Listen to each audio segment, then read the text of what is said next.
Dr. Guy Lamb is a criminologist, and he joins us now to take a look at the response of the police minister. He also lectures at Stellenbosch University. Thank you very much, Doc, for your patience with us this afternoon. So some reports suggest that the police minister has since said that this appears to be an inside job. What do we need to understand about that? Do police not have informers? I mean, it's a difficult scenario to kind of respond to, because we have these types of organized criminal gangs that do these sorts of things, that they put items on the road, whether they're rocks or they're sharp objects, with the idea of forcing vehicles to stop so they can be robbed. So this happens across South Africa, in urban areas, in kind of rural areas.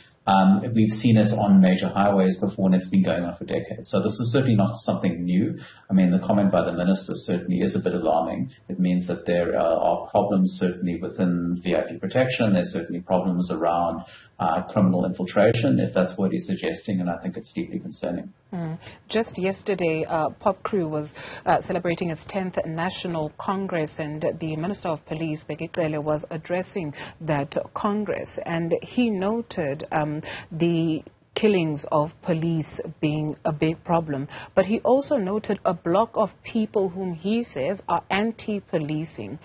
He put it down to three groups, according to him: corrupt police, media, and academia. What to understand of this? Because he knows that the problems or the enemies of progress, rather, in terms of fighting crime, are these three groups. What do we need to understand about them? Or rather maybe read into it, if anything. Well, I mean, it's more than that. I mean, there's problems around criminality and corruption beyond those particular three groups that he's looking at. I mean, essentially, if we start with corrupt police, it's been an ongoing challenge within SAPS. We've certainly seen references from IPID in the past, current references, problems around the riots in 2021 and mainly in KZN and parts of Gauteng, where there were references to issues of corruption within the police. So it's been an ongoing issue, and I think the minister was also addressing this and saying we are trying to resolve this issue.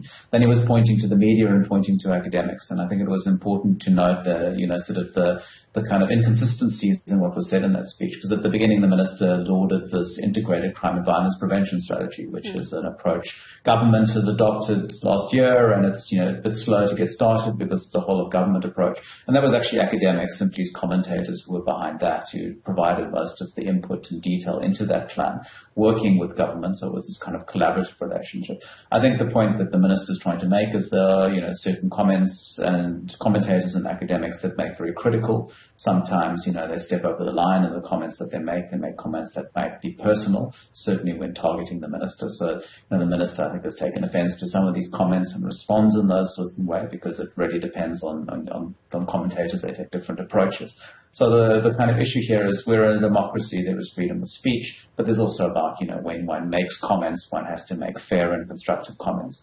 And I think that's certainly approached by myself and many of the other academics who work on policing is, we want to point out where there are challenges, and that's the role of the academy to do that, but also to kind of indicate what works and what doesn't work. And so we do play a type of kind of watchdog role, but obviously if people are overstepping the boundary and getting personal and making comments that, aren't necessarily true, are hearsay, or actually are libelous. And I think that's sometimes what happens within the context of commenting on policing. Sure. Doc, you mentioned that we've lived with organized crime for a while.